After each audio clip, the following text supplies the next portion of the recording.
جو بزرگ ہیں ہمارے، اگر ہم ان کے حالات پڑھیں تو انہوں نے اس حوالے سے بہت کچھ ارشاد فرمایا ہے کہ گناہ کے اثرات کتنے ہوتے ہیں۔ اللہ اکبر۔ حضرت ابن سیرین کہتے ہیں کہ ایک شخص تھا کنگال اور غریب آدمی، تو میں نے اس کو کہا اور اس کی غربت پر اور اس کی جو ہے وہ قسم پرسی پر میں نے تانا دے دیا۔ فرماتے ہیں کہ اس واقعہ کو 40 سال گزر گئے۔ 40 سال کے بعد میں خود اس مصیبت میں پھنس گیا اور میں خود مقروض ہو گیا، اور پھر مجھے یاد آیا کہ میں نے کسی کو تانا دیا تھا۔ اور ایک بزرگ ہیں فرماتے ہیں میں ایک دن جا رہا تھا نماز جمعہ پڑھنے کے لیے، تو میرے جوتے چوری ہو گئے، تو پھر میں نے سوچا کہ یہ تکلیف مجھے کیوں پہنچی ہے؟ تو وہ کہتے ہیں میں نے سوچا کہ آج جو نماز جمعہ پڑھنے کے لیے میں آیا ہوں تو میں نے سنت غسل نہیں کیا، اس سنت غسل نہ کرنے کی وجہ سے میرے اوپر یہ مصیبت آئی۔ یعنی ہمارے بزرگ ان چیزوں کا بھی لحاظ اور خیال رکھتے تھے۔ ایک بزرگ کہتے ہیں میں مسجد میں گیا تو ایک شخص ایک کونے میں بیٹھ کے رو رہا تھا اور کافی لوگ اور بھی وہاں موجود تھے۔ میرے دل میں خیال آیا کہ یہ شخص ریاکاری کر رہا ہے، اس کے آنکھوں میں جو آنسو ہیں یہ تصنع اور بناوٹ کے ہیں۔ وہ کہتے ہیں جب میرے دل میں یہ خیال آیا تو 40 دن تک میری نمازوں کی لذت چھن گئی۔ 40 دن مجھے نمازوں کا سرور نہ آیا کہ میں نے ایک مومن کے بارے میں بدگمانی کی ہے۔ اللہ اکبر۔ حضرت فضیل بن عیاض رضی اللہ تعالی عنہ آپ فرماتے ہیں کہ جب بھی مجھے کوئی تکلیف پہنچتی ہے، حتیٰ کہ سواری یا باندی کے اندر میں کوئی ایسی بات دیکھتا ہوں کہ وہ میری نافرمانی کرتے ہیں، تو پھر میں غور کرتا ہوں تو مجھ سے کوئی نہ کوئی گناہ سرزدہ ہو گیا ہوتا ہے، جس گناہ کی پاداش کے اندر مجھے یہ تکلیف پہنچتی ہے۔ حضرت ابن سیرین کا قول بھی آپ نے سنا اور دیگر ائمہ کے قول بھی آپ نے سنے۔ ایک بزرگ فرماتے ہیں میں نے صرف ایک دن مشکوک لقمہ کھا لیا، صرف ایک لقمہ میں نے کھایا اور وہ مشکوک تھا، تو فرمایا میں روحانیت کے اعتبار سے 40 سال پیچھے چلا گیا۔ میں اور آپ دیکھیں آج ہمارا رزق کس طرح ہے۔ حضور فرمایا ایک بندہ دور سے سفر کر کے آتا ہے اور اللہ کے گھر کعبۃ اللہ کے سامنے کھڑا ہو جاتا ہے، یمد یدیہ، اپنے دونوں ہاتھوں کو لمبا کر کے دعا مانگتا ہے اور کیا کہتا ہے اے اللہ ومطعمہ حرام ومشربہ حرام وملبسہ حرام وغذی بالحرام، اس کا کھانا حرام کا، اس کا پینا حرام کا، اس کا لباس حرام کا، اس کو غذا حرام کی دی گئی۔ حضور فرماتے ہیں کہ بتاؤ اس کی دعا کیسے قبول ہو؟ اگر لقمہ حرام کا ہو جائے تو دعاؤں کی قبولیت نہیں ہوتی ہے۔ تو جو گناہ ہوتے ہیں ان کے اثرات ہوتے ہیں۔ ایک قول ہے کہ الصبح تو تمنع الرزق، جو شخص صبح کو سونے کا عادی ہے تو اس کے رزق کے اندر بے برکتی آ جاتی ہے۔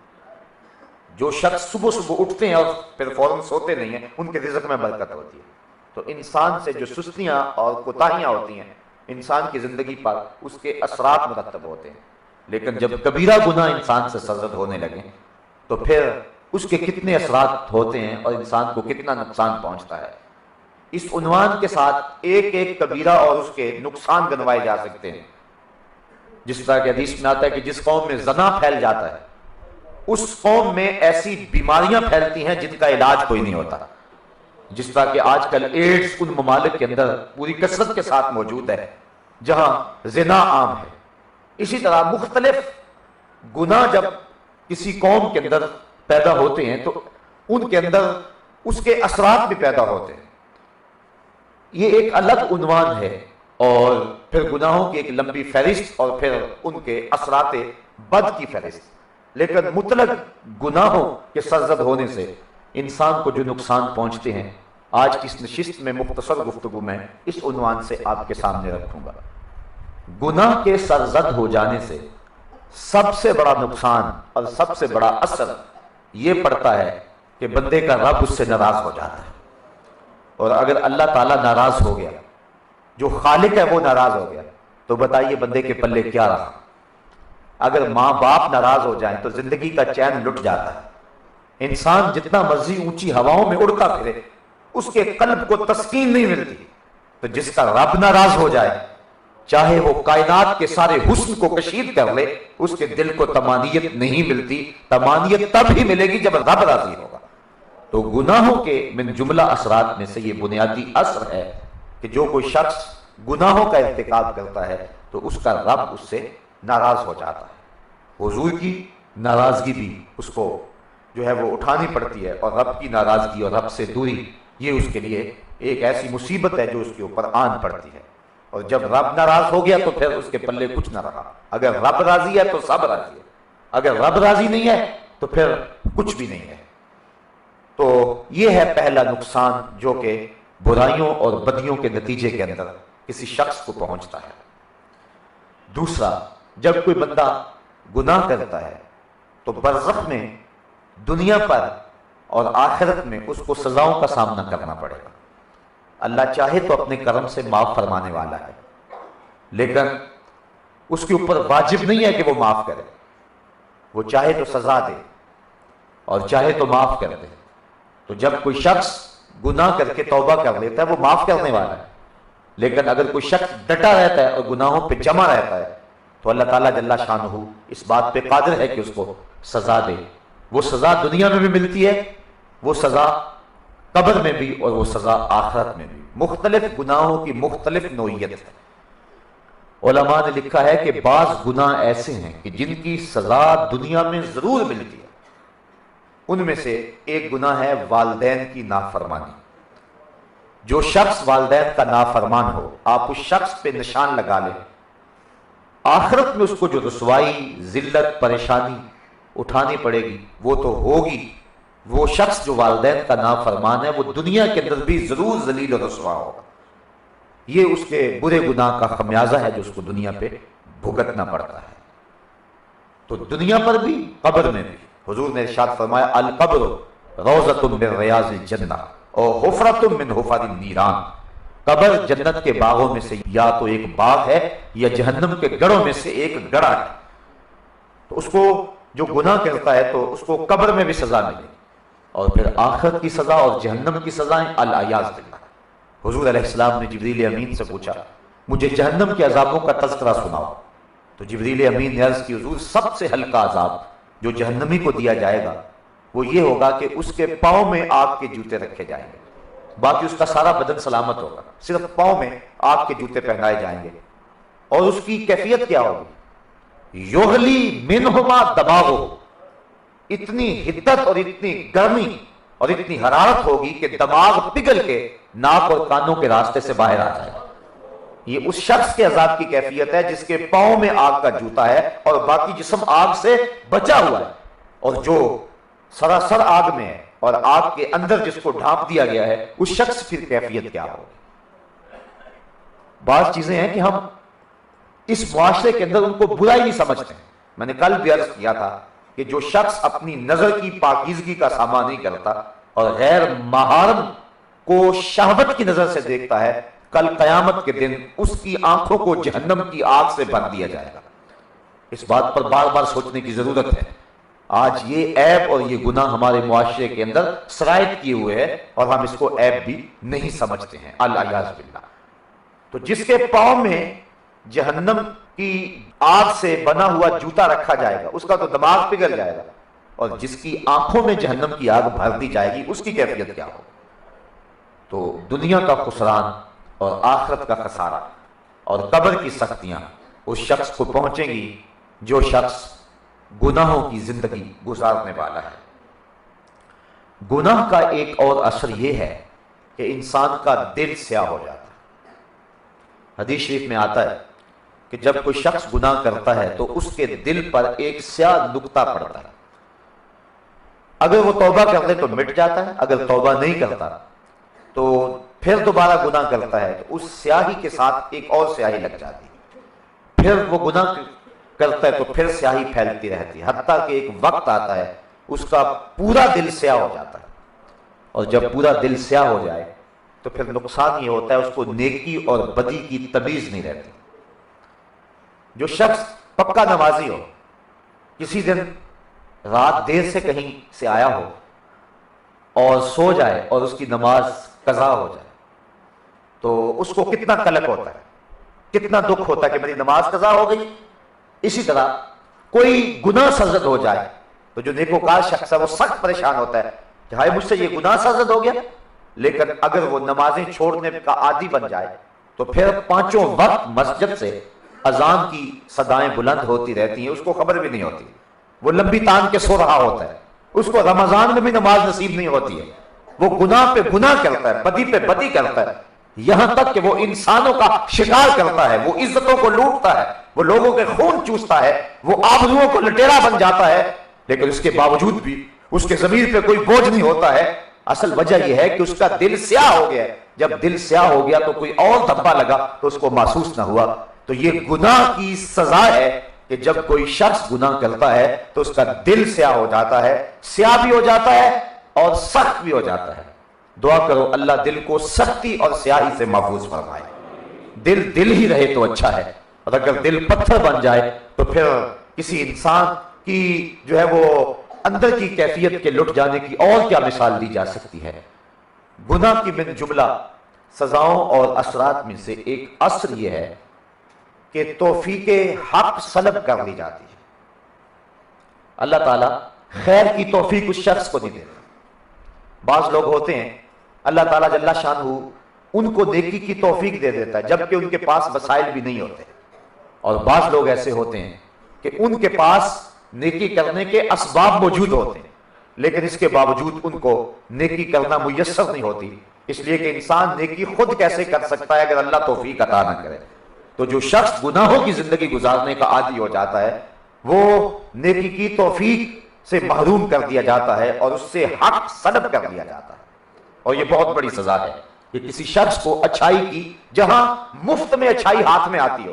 بعض نیکیاں بڑی آسان ہوتی ہیں. حضور فرمایا لا تحتقرن من المعروف ولو ان تلقى اخاك بوجه طلق. نیکی کو چھوٹا نہ سمجھو اگرچہ تم اپنے مومن بھائی کو ہنس کے ملتے ہو، خندہ پیشانی سے ملتے ہو. مخبر صادق حضور نبی رحمت نے فرمایا اس نیکی کو بھی چھوٹا نہ سمجھنا، یہ بھی بہت بڑی نیکی ہے.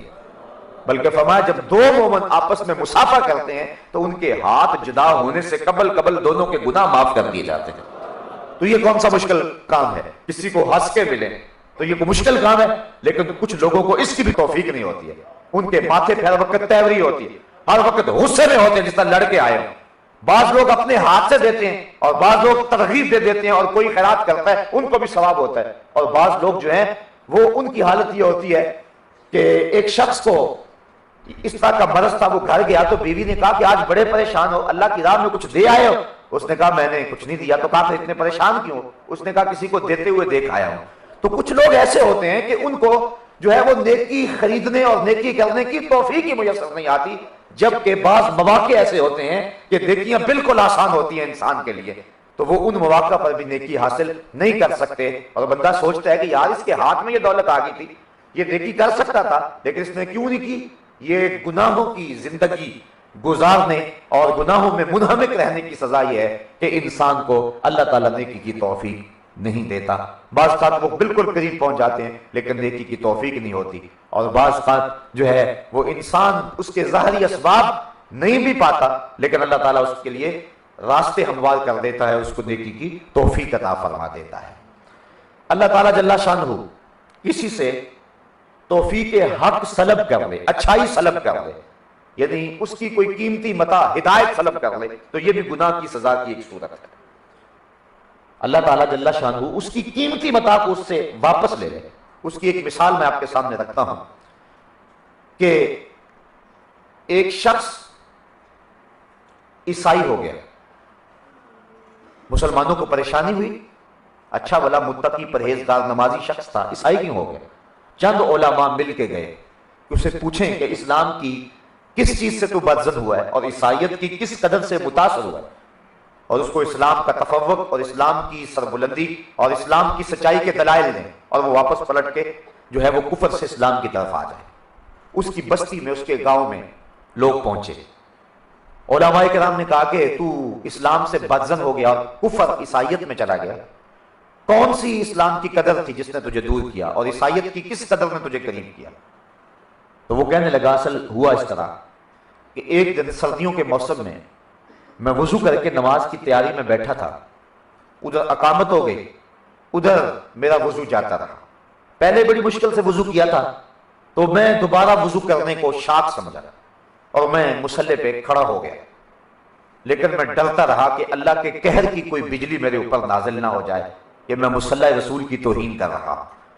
لیکن سلام پھر گیا، میرے اوپر کوئی قہر و غضب کی بجلی نازل نہیں ہوئی۔ تو میں نے سلام پھیرا، گھر آیا، پھر میں نے سوچا کہ اسلام تو سچا دین ہی نہیں ہے، اگر اسلام سچا دین ہوتا تو میرے اوپر کوئی قہر نازل ہوتا۔ تو میں نے اسلام چھوڑ دیا اور عیسائیت کو قبول کر لیا۔ علماء کہنے لگے تو کہتا ہے کہ میرے اوپر کوئی قہر نازل نہیں ہوا، اس سے بڑا قہر کیا ہو سکتا ہے؟ اس نے اپنا دین چھین لیا تجھ سے۔ تو کہتا ہے کہ مجھے ہوا کچھ نہیں، اس نے اسلام ہی چھین لیا تجھ سے، حق واپس لے لیا اور حق سلب کر دیا۔ تو بعض اوقات انسان سمجھتا مجھے کچھ بھی نہیں ہوا، میں نے ڈاکے ڈالے مجھے کچھ بھی نہیں ہوا، میں نے چوریاں کی مجھے کچھ بھی نہیں ہوا، میں نے لوگوں کا خون نچوڑا ہے مجھے کچھ بھی نہیں ہوا، میں نے غریبوں پہ ظلم کیا ہے مجھے کچھ بھی نہیں ہوا، میں اسی طرح منتخب ہوتا ہوں، میں اسی طرح جو ہے وہ عزت کا تاج پہنے ہوئے ہوں، لوگ مجھے سلام کرتے ہیں، عزت کی مسند پہ بٹھاتے ہیں، معاشرے میں میری پہچان ہے، میری شہرت ہے، میں ظلم اور جبر کرتا ہوں، مجھے کچھ بھی نہیں ہوا۔ بعض اوقات وہ ڈھیل کو جو اللہ کی طرف سے ہوتی ہے اس کو اللہ کی خوشنودی سمجھ لیتا ہے، اور بعض اوقات جو ہے وہ اللہ تعالیٰ جل شانہ اس سے جو حق سلب کر دیتا ہے، اچھائی کرنا اس سے جو ہے وہ سلب کر دیتا ہے۔ وہ جس منصب عہدے پہ پہنچا وہ چاہتا تھا، اور چاہتا تو وہ لوگوں کو عدل دے سکتا تھا، لوگوں کو انصاف دے سکتا تھا، معاشرے میں امن قائم کر سکتا تھا، اچھائیوں کو فروغ دے سکتا تھا، لیکن وہاں پہنچ کر بھی اس کو اس کی توفیق نہ ہوئی، اور وہ سمجھتا ہے کہ میں گناہ پہ گناہ کیے مجھے کچھ بھی نہیں ہوا۔ میاں اس سے بڑی تیری بدبختی کیا ہے کہ اللہ تجھے اچھائی کرنے کی توفیق ہی نہیں دے رہا ہے۔ تو یہ گناہ کا وبال ہے اور یہ گناہ کی سزا ہے۔ گناہ کی من جملہ سزاؤں میں سے ایک سزا یہ ہے کہ انسان کو ضعف حافظہ کا مرض پیدا ہو جاتا ہے، اس کا حافظہ کمزور ہو جاتا ہے اور علم چھن جاتا ہے۔ حضرت امام شافعی علیہ رحمہ آپ فرماتے ہیں کہ میں حضرت امام وکیع بن جراح الکوفی کے پاس گیا اور میں نے ان سے کہا کہ میرا حافظہ کچھ کمزور ہے تو میرے لیے کوئی علاج تجویز کیجیے۔ امام شافعی بہت بڑے شاعر ہیں، انہوں نے اس واقعہ کو اور اس بات کو جو ہے وہ ایک شعر میں بیان کیا۔ فرماتے ہیں شکوت عند وکیع سوء حفظی فاوصانی بترک المعاصی، میں امام وکیع کے پاس گیا اور میں نے کہا کہ مجھے سوء حفظ کا عارضہ ہے، میں بھول جانے کا مزاج رکھتا ہوں۔ تو حضرت امام وکیع فرمانے لگے گناہ کرنے چھوڑ دو، اللہ حافظہ مضبوط کر دے گا۔ اب ظاہر ہے حضرت امام شافعی چوریاں تو نہیں کیا کرتے تھے، امام شافعی ڈاکے تو نہیں مارا کرتے تھے، لیکن پھر بھی ان لوگوں سے خلاف اولا کوئی کام سرزد ہو جائے تو اس پر بھی ان کو پکڑ ہو جاتی ہے۔ اس لیے حضرت امام وکیع نے امام شافعی سے کہا فَأَوْصَانِي بِتَرْكِ الْمَعَاصِي، کہتے مجھے حضرت وکیع نے وصیت کی کہ گناہ چھوڑ دو، اللہ تمہارے حافظے کو مضبوط کر دے گا۔ ہمیں بڑی اچھی طرح یاد ہے، ہم ابھی طالب علم تھے اور استادوں کے سامنے زانو تلمس ابھی طے کیے ہی تھے کہ آپ نے ہمیں یہ شعر سنایا، اور کثرت کے ساتھ ہمارے استاد المکرم ہمیں فرمایا کرتے تھے کہ زیادہ رٹا لگانے سے محنت کرنے سے بھی فائدے ہوتے ہیں، میں اس کا انکار نہیں کرتا، لیکن علم کا نور بیٹو تمہیں تب ملے گا جب تمہیں تقوی کا نور نصیب ہوگا۔ جو طالب علم جتنا نیک اور متقی ہوگا علم میں اتنا ہی اس کو نور نصیب ہوگا۔ تو جو شخص گناہوں کی دلدل میں پھنس جاتا ہے اس کو جو سزائیں ملتی ہیں ان میں سے ایک سزا یہ ہے کہ اس کا حافظہ کمزور ہو جاتا ہے۔ ایک بزرگ کہتے ہیں کہ میں نے کسی شخص کے ساتھ جو ہے وہ کوئی زیادتی کی، اس کو گالی دی یا کوئی ایسی بات کی، تو فرمایا اس وقت تو مجھے کچھ نہ ہوا، لیکن 40 سال گزرنے کے بعد مجھے پورا قرآن یاد تھا، سارا بھول گیا۔ تو بظاہر انسان کہتا ہے کہ اس سے کیا ہوگا، لیکن یہ گناہ کا وبال ہے کہ انسان کے علم کا نور چھن جاتا ہے اور اس کا حافظہ کمزور ہو جاتا ہے۔ گناہ کے اثرات جو انسان کو پڑتے ہیں اس سے ایک اثر یہ بھی ہے کہ عمر میں بے برکتی پیدا ہو جاتی ہے اور رزق میں بھی بے برکتی پیدا ہو جاتی ہے۔ امام احمد بن حنبل نے اور ابن ماجہ نے اپنی اپنی اسناد کے ساتھ اس روایت کو نقل کیا ہے کہ حضور نے ارشاد فرمایا کہ انسان جب گناہ کرتا ہے تو اس کے رزق کی برکت اٹھا لی جاتی ہے، وہ رزق سے محروم کر دیا جاتا ہے، اور اسی طرح انسان جب گناہوں کی دلدل میں پھنس جاتا ہے تو اس کی عمر کی برکت اٹھا لی جاتی ہے، اور جب وہ نیکیاں کرنے لگ جاتا ہے اللہ اس کی عمر میں برکتیں ڈال دیتا ہے۔ گناہ کے اثرات بد میں سے ایک اثر یہ بھی ہے کہ آدمی کا حیا اور آدمی کی غیرت ختم ہو جاتی ہے، اور یہ بہت قیمتی اثاثہ ہے کسی شخص کا۔ میں نے کل بھی روایت آپ کے سامنے رکھی تھی کہ حضور تشریف لے جا رہے تھے، کوئی شخص اپنے بھائی کو حیا کے بارے میں تبلیغ کر رہا تھا، حضور نے دیکھ کر کے فرمایا داہو فإن الحیاء من الایمان، فرمایا چھوڑ دے اسے، حیا تو ایمان کا حصہ ہے، ایمان ہوگا تو حیا لازمی ہوگا۔ یہ ہو نہیں سکتا کہ بندہ مومن ہو اور حیا دار نہ ہو، جب مومن ہوگا تو آنکھوں میں بھی حیا ہوگا، دل میں بھی حیا ہوگا، اور اگر مومن نہیں ہوگا تو آنکھوں کا حیا بھی لٹ جائے گا اور دل کا حیا بھی باقی نہ رہے گا۔ تو گناہوں کی دلدل میں جب بندہ پھنستا ہے تو اس کو جو نقصان ہوتے ہیں وہ نقصان یہ ہیں کہ اس سے حیا کی دولت جو ہے وہ لٹ جاتی ہے۔ آج ہر بندہ کہتا ہے کہ میری اولاد جو ہے وہ میرا حیا نہیں کرتی، اس کو شرم نہیں رہی، اس کی آنکھوں میں غیرت نہیں رہی، شاید کسی نے تعویذ ڈال دیے، کسی نے تعویذ گھول کے پلا دیے جس کی وجہ سے ہمارے گھر کے اندر یہ دولت نہیں رہی، اولاد میرا کہا ہی نہیں مانتی ہے۔ تو میں کہتا ہوں کہ اپنی اولاد کو نیکی کے راستے پہ ڈالو۔ حضور نے فرمایا تھا 7 سال کی اولاد ہو انگلی پکڑ کے مسجد کا راستہ دکھاؤ، 10 سال کی ہو جائے نماز نہیں پڑھتی تو مار کے پڑھاؤ۔ علموا اولادکم 3 خصال، اپنی اولاد کو 3 چیزیں ضرور سکھاؤ، حب نبیکم وحب اہل بیتہ وتلاوت القرآن، ایک تو اپنے نبی کا پیار سکھاؤ اور ایک اہل بیت رسول کا پیار سکھاؤ، اور تیسرا فرمایا قرآن کی تلاوت سکھا دو۔ جب تم اپنی اولاد کو یہ نور دو گے اور وہ نیکی کے راستے پہ چلے گی، کبھی شکایت نہیں ہو سکتی ماں باپ کو کہ میری اولاد میرا کہا نہیں مانتی۔ میں نے ایک شخص کو کہا جو اپنی اولاد کا رونا رو رہا تھا، میں نے کہا تو رسول اللہ کا کہا مانا تھا کہ آج تیری اولاد تیرا کہا مانے؟ حضور نے کہا تھا 7 سال کی ہو جائے تو انگلی پکڑ کے مسجد کا راستہ دکھانا۔ تو نے اپنی اولاد کو مسجد کا راستہ دکھایا تھا؟ تو نے اپنی اولاد کو نیکی کی ترغیب دی تھی؟ آج تو ماں باپ رکاوٹ بنتے ہیں نیکی کے راستے کے اندر۔ اگر کوئی بچہ دین کی راہ پہ چلنے لگ جائے، ماں باپ کہتا تو مسیحی ہو گیا۔ کوئی بچہ حضور کی سنت کو چہرے پہ سجانے لگ جائے، وہ کہتا بھی تیری عمر ہی نہیں داڑھی کی۔ میں کہتا ہوں اگر عمر نہیں تھی تو داڑھی آئی نہیں تھی، داڑھی آئی اسی وقت ہے جب عمر ہوئی ہے۔ تو یہ عجیب فلسفے بگاڑنے لگتے ہیں، ماں کہتے پتر ابھی میں تیری شادی کرنی ہے۔ تو یہ عجیب ہم خود روکتے ہیں، اور پھر کچھ ہم محنت کرتے ہیں، پھر کچھ معاشرہ کھینچ کے لے جاتا ہے، پھر وہی بچہ ماں باپ کے بھی پھر قابو میں نہیں آتا۔ اگر پہلے دن آپ نے اپنی اولاد کو حضور کی چوکھٹ پہ اور اپنے رب کی دہلیز کھڑا کیا ہوتا تو اسی مصطفیٰ جان رحمت نے فرمایا ہے رضا اللہ فی رضا الوالد وسخط اللہ فی سخط الوالد، اللہ کی رضا والدین کی رضا میں اور اللہ کی ناراضگی والدین کی ناراضگی میں۔ ہو ہی نہیں سکتا تھا کہ وہ اولاد آپ کے سامنے اونچی آنکھ بھی کر جاتی اگر تم نے رسول کریم کا حیا سکھایا ہوتا۔ تو آج ہمارا مسئلہ یہ تویز تبوز کوئی نہیں ہے، نہ کسی نے گول کے پلائے ہیں اور نہ ہی کسی نے کانٹے جو ہے ہماری دیواروں میں کبوئے ہوئے ہیں، بلکہ ہم نے خود ہی اپنا آپ برباد کیا ہے اور اپنی اولاد کو حق کی راہوں کا مسافر نہیں بنایا ہے۔ تو جب کوئی شخص گناہ کی زندگی گزارتا ہے تو یہ سزا اسے پہنچتی ہے کہ اس کی آنکھوں اور دل کا حیا لٹ جاتا ہے۔ اللہ اکبر۔ گناہ کے اثرات بد میں سے ایک اثر یہ بھی ہے کہ جو گناہ کرنے والا ہے اس کے چہرے کی رونق ختم ہو جاتی ہے۔ اللہ تعالیٰ جل شانہ نے مومن کو بصیرت کا نور عطا فرمایا ہے، اور اس نور سے مومن دیکھتا ہے، اور اسی طرح اس کے چہرے کی ایک چمک ہے، چاہے اس کی رنگت سیاہی مائل کیوں نہ ہو، لیکن جو نیکوکار کا چہرہ ہے وہ بھی پہچانا جاتا ہے اور بدکار کا چہرہ بھی پہچانا جاتا ہے۔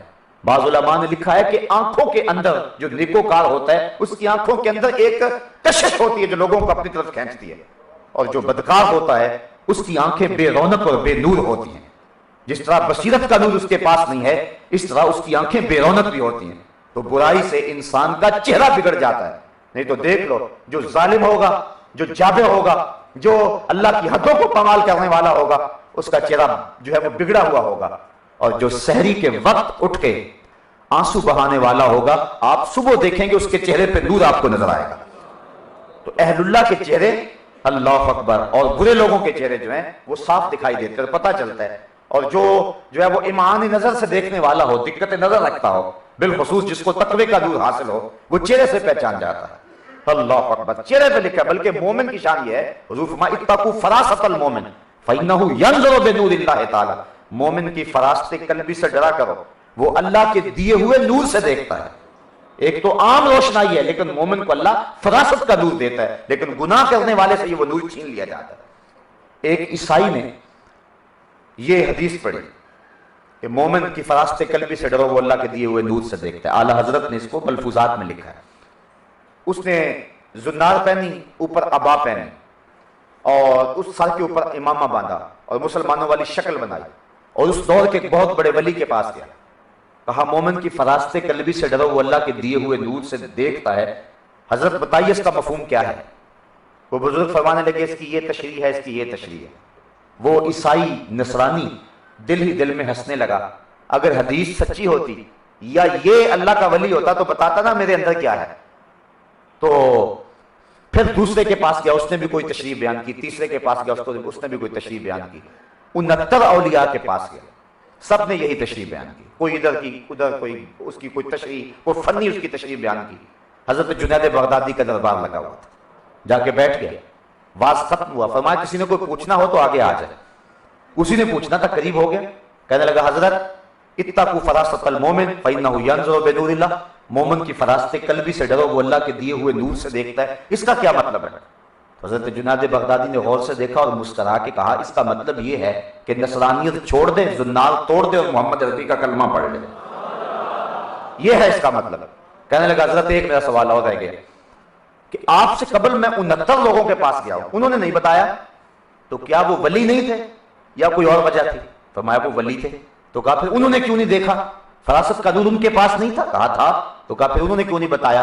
کہا وہ جانتے تھے کہ اس کا ایمان جنید بغدادی کے ہاتھ پہ لکھا ہوا ہے، اگر وہ بتا دیتے تم وہیں رک جاتے، وہ آگے آگے بھیجتے جا رہے تھے کہ اس کا ایمان تو حضرت جنید بغدادی کے ہاتھ پہ لکھا ہوا ہے۔ تو اللہ نے مومن کو یہ شان دی ہوئی ہے، یہ نظر ہے مومن کی، پہچان لیتے ہیں۔ میں کل عرض کیا تھا کہ حضرت امام اعظم وضو کے پانی سے پہچان لیتے تھے کہ یہ چغل خور کے وضو کا پانی ہے یا غیبت کرنے والے کے وضو کا پانی ہے۔ اللہ نے ان کو یہ صلاحیت اور طاقت عطا فرمائی ہے، یہ مومن کی شان ہے۔ ہم گناہوں کی دلدل میں پھنس کر کے جو ہے وہ اپنی اس شان کو کھو دیتے ہیں اور اپنی اس دولت سے محروم ہو جاتے ہیں۔ تو چہرے کی ظلمت بتا دیتی ہے کہ یہ شخص نیکوکار نہیں ہے بلکہ یہ بدکار ہے، اور اس کے اوپر انجانے خوف مسلط ہو جاتے ہیں۔ جو نیکوکار ہوتا ہے اس کی زندگی ایک طمانیت کی زندگی ہوتی ہے، اور جو بدکار ہوتا ہے وہ ویسے ڈرتا رہتا ہے، وہ بزدل ہو جاتا ہے۔ جب مولانا کفایت اللہ کافی کو پھانسی گھاٹ میں لے جایا گیا تو جس انگریز نے مولانا کفایت اللہ کافی کو پھانسی دی ہے 1857 کی جنگ آزادی میں، اس کا بیان سنیے۔ وہ کہتا ہے میں نے ایسا جنونی شخص زندگی میں کبھی نہیں دیکھا کہ جب مولانا کفایت اللہ کافی کو ہم پکڑ کے پھانسی دینے کے لیے پھانسی گھاٹ کی طرف لے جا رہے تھے تو کہتا ہے جوں جوں پھانسی گھاٹ قریب آتا جا رہا تھا مولانا کے چہرے کی سرخیاں بڑھتی چلی جا رہی تھی۔ جس دھج سے کوئی مقتل میں گیا وہ شان سلامت رہتی ہے، اس جان کی کچھ پرواہ ہی نہیں، یہ جان تو آنی جانی۔ تو اصل بات یہ ہے کہ جب اندر صاف ہو تو پھر چہرے پہ طمانیت ہوتی ہے، جب اندر گند ہو تو پھر انسان کا چہرہ مضطرب ہوتا ہے، انسان بزدل ہو جاتا ہے اور انسان کا چہرہ عدم اطمینان کا شکار ہوتا ہے۔ اس لیے انسان کے چہرے کی وہ رونق چھن جاتی ہے گناہوں کی وجہ سے، اور یہ گناہ کی جو ہے وہ بدبختی ہے۔